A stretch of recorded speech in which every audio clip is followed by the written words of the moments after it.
you could have mentioned that I was already participating in Kyoto to the COP that was instrumental in making the climate change commitments of Rio Summit a reality.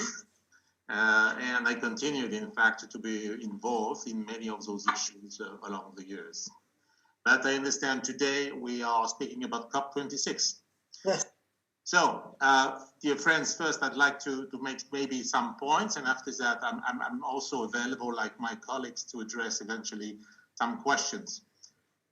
First, I'd like to say that culmination of more than 20 years of climate talks, the Paris Agreement adopted in 2015 has set in stone an ambitious collective goal, keeping the global average temperature rise to well below 2 degrees Celsius and pursuing efforts to limit it to 1.5 degrees, as well as increasing the ability to adapt to climate change and making financial flows compatible with these objectives.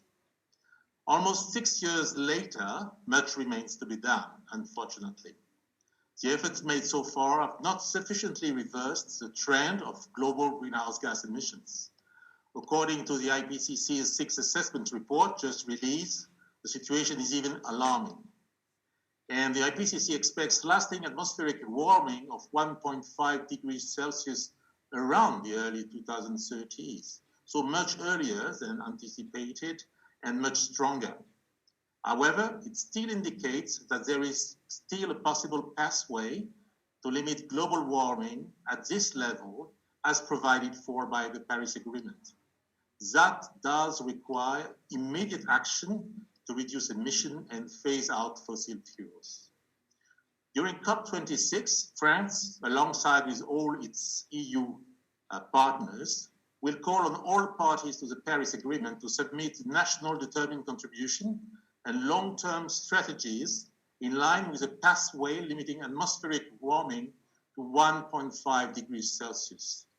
To do that, we need to collectively aim for climate neutrality by 2050 and set strong intermediate targets to ensure that the right signals are sent to the industry, the investors, all stakeholders.